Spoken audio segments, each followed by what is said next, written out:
Mu mwaka gw'ensimbi ogwaggwa Town Council Kasanja yayisa obukadde 5 ez'okukola ku nguudo mu kitundu ssaako n'obukadde 11 ez'okuzimba enzizi ez'amazzi amayonjo. Kyokka bw'otuuka mu kitundu kino enguudo embi ze zikwaniriza nga zijjudde ebinnya era ng'enkuba bw'etonnya teziyitikamu. Abatuuze abamu amazzi bagasena mu bidiba olw'ebbula lya nnayikondo z'amazzi amayonjo. Tukyayina enzizi zaafuuka myala, abaana baffe tebakyayina we bazannyira, amazzi gabalwaza kale okutwaliza awamu. Tulina mazzi kati gwe wano olaba wa amazzi gwe bw'oba otunula naawe ekirungi olaba. Kati wano waliwo amazzi abantu ge banywa. Gwe njagala weetegereze bulungi naawe.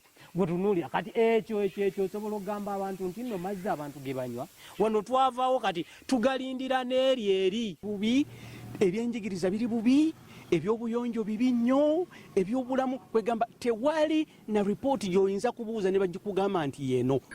Abakulembeze abalonde mu kitundu kino obuzibu babutadde ku bakozi ba gavumenti abakulemberwa town clerk be balumiriza obutatuukiriza buvunaanyizibwa bwabwe. Naye wadde tebatubuulira nsonga lwaki obusente zifaanana bwezi. Tuyisa ebintu by'okukolako nga tebikoleka. Bayisa byabwe administrative ebiri software gwe bateekako. N'olaba nga tetulina kye tukoze ekyaffe ekiri hardware. Ssente z'enzizi twaziyisa naye enzizi tezikoleddwako. Ssente z'enguudo twaziyisa, enguudo okuli Sagala Kisaŋŋaani ne Sagala Road n'enguudo endala nnyingi nnyo. Zonna enguudo tezikoleddwako wabula bwe tubabuuza tebalina nsonga ya Simba gye bayinza kutuwa.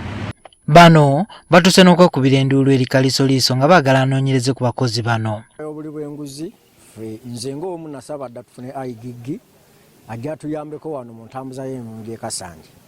Kubanga kyazuuka nti abakozi ba gavumenti abali wano baleka bagafuula maka gaabwe. Buli muntu akola kyonna ky'ayagala okuyisaawo ekikye.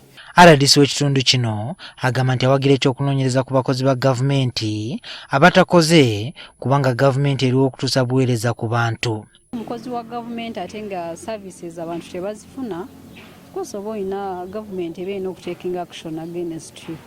So ebintu abantu be complaininga ku town clerk bagenda ku investigatinga we basanga nga byonna bitali bituufu. Then they will take action. Kyokka town clerk we Kasanja annyonnyodde awabadde wavudde obuzibu wabula n'ategeeza nti buno bwakugonjoolwa mu bwangu ddala. Mande nja kusaba bonna kansala mubeerewo mpite na DC tulonkinge enguudo zo zikole ki zikolebwe ensimbi za bwezi zo za emergency fund n'ebintu ebyoga nti ibadde mu bufaana ate musola tuliyeko ensimbi zino kwa kulizo for government wetu wasende ezi conditional grant zisokana kwa kulizo ebisoka mu maaso ensimbi ezikola ki nezijjama. Ono era kinogaanyiza nga bw'otali ssente yamu wa musolo eyabbiddwa era nga mwetegefu okolagana ne ofisi ya Kaliisoliiso wa Gavumenti okuzuula obuli bw'enguzi bwonna. Fakati tulina buzibu bwonna kuba buli kimu kikola nga kiri public. Nze wano nyini ku station kwe ninawo senior internal auditor ali station yalina okulaba nga atunula biki ebikolebwa. Nina district public accounts committee naye weeri buli kimu kitunulirwa ebintu tubikola ebina bimalira bigenda. Twali buzibu bwonna wabanga balina gye bagenze olugiru gule this is a public office buli kimu kigule kikola nga gavumenti bwekola ki nga bwetambuza emirimu gyazo.